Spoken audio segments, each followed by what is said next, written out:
斗罗大陆5重生唐三，作者唐家三少。第54章，七阶闪爆。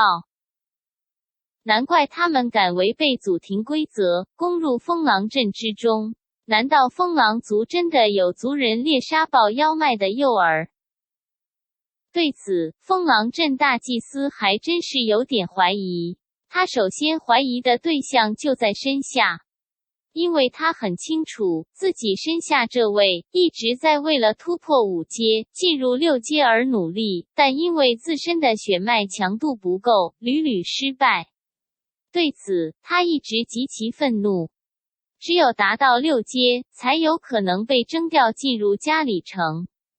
风狼镇领主早就对这个偏僻的风狼镇生厌了，而猎杀爆妖一脉诱饵使用，还真的是一条捷径，为此铤而走险也不是不可能。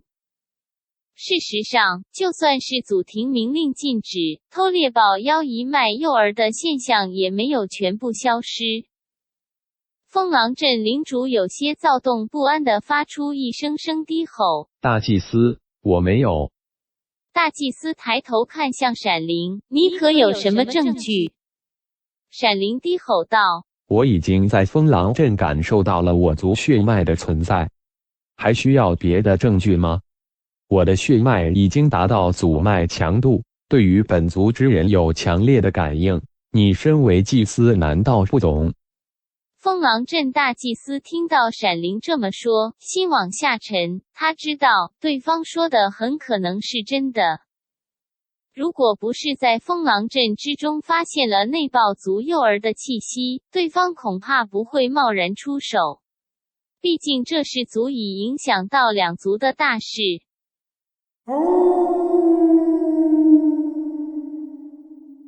正在这时，风狼镇领主突然再次发出一声咆哮，浓烈的风狼血脉气息进发，令镇子里正在对抗闪爆的风狼明显精神振，血脉气息随之提升。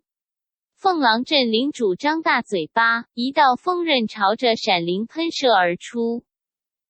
空气中的风元素飞速向风刃凝聚而去，几乎是转瞬之间，这道风刃就膨胀到了1米宽，不断发出刺耳的厉啸。当风狼镇领主喷出风刃的瞬间，无论是闪灵还是风狼镇大祭司都明白了。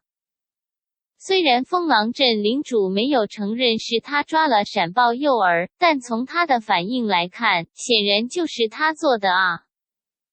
事实上，风狼镇领主此时的内心是惶恐的，他当然知道抓了爆妖一脉诱饵的后果。可是，对于提升血脉和实力的渴望，让他在遇到机会的时候根本无法放弃。就在2天前，他外出时正好遇到一家闪豹在山林中嬉戏，其中有2头小闪豹明显是刚出生不久。那对闪豹夫妇实力不强，只有3阶左右。内心的贪念令他在略作犹豫之后就动手击杀了闪豹夫妇，掳走了2头闪豹诱饵。他自问这件事做得神不知鬼不觉，哪怕是最亲近的妻子都不知道。却没想到只过了2天，闪豹族大军就找来了。住手！风狼镇大祭司怒吼声。闪灵眼中黄光一闪，正要闪避时，面前的风刃却进发出一股强大的风元素波动，那波动宛如漩涡一般，竟对他产生了束缚的效果，令他有种避无可避的感觉。小小5阶也敢放肆！闪灵不屑地哼了一声，身体轻微地晃动了一下，竟然一分为3。3道身影骤然闪烁，就将周围的束缚破开了。3个闪灵分3个方向直奔风痕镇领主和风狼镇大祭司扑去。风狼镇大祭司怒吼一声：“你糊涂啊！”风狼镇大祭司高举手中的法剔，身上青光大放，唤出狂风，硬是将闪灵的3道身影挡住了。凤狼镇领主低吼道：“杀了他！”大祭司，只要杀了他和入侵的闪约，我就离开镇子。您知道的，如果不用这样的办法，在咱们这个资源匮乏的地方，我永远都升不到6阶。我也是没办法。混账！闪灵大怒，你进阶没办法，就残害我族幼儿。真以为一个反族者就能阻挡得了我？说着，闪灵身上黄褐色的豹纹开始出现变化，淡淡的金色徐徐浮现，闪灵的身躯变得越发修长，双眼之中透出的光芒也变成了淡金色。7阶，风狼镇大祭司几乎是脱口而出。其实，当闪灵出现的时候，风狼镇大祭司就已经感受到了对方的气息强度。此时，他越发确定自己的判断了。风狼镇大祭司本身的修为是6阶，因为是祭司，他能够借助一些风狼祖辈神级强者的气息来增强自身。可就算如此，他也不是7阶，只是能暂时达到7阶强度而已。6阶和7阶有鸿沟一般的差距，是大层次的区别。他就算身为祭司，想要战胜真正的7阶强者也是几乎不可能的。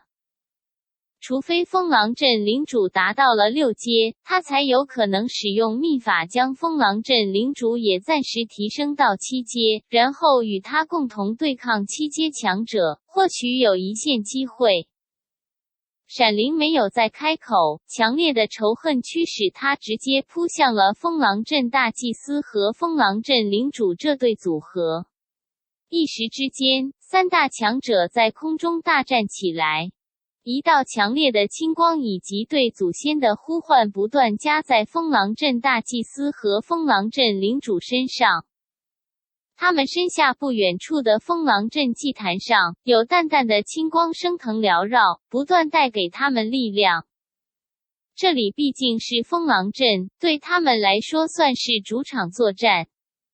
但是，闪灵所展现出的实力极为强悍。闪灵当然知道在对方主场作战对方的实力会有增强，可他是真正的7阶强者，他有信心与对方对抗，并且战胜对方。一时间，从远处只能看到闪灵化为一道金色光影不断向中央的青光发起冲击，一次次将那青光挤压。但一时半会他想要攻破对面2个风狼强者的防御很难。就在他们这边开始大战的时候，远处的2层小木屋之中，王家3兄弟和铃木雪都被邱静召集在一起，不被允许出去。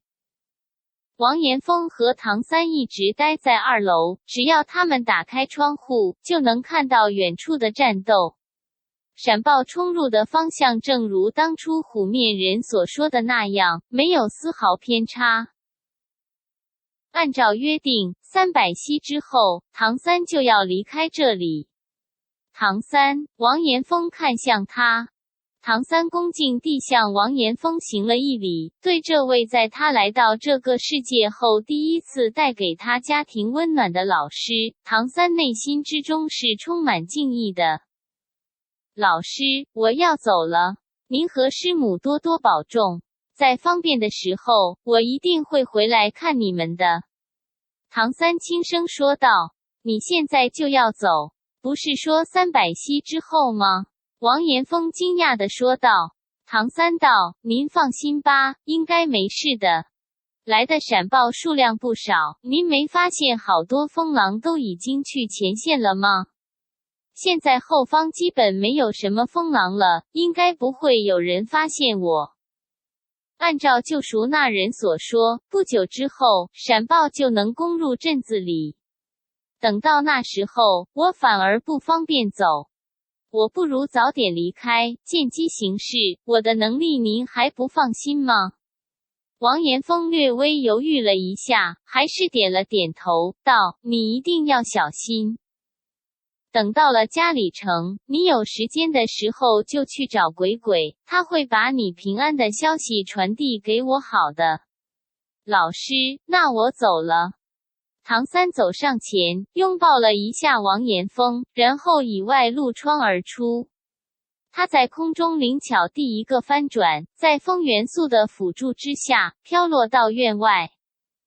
他转身朝着窗口的王延峰挥了挥手，就迅速没入了黑暗之中，消失无踪。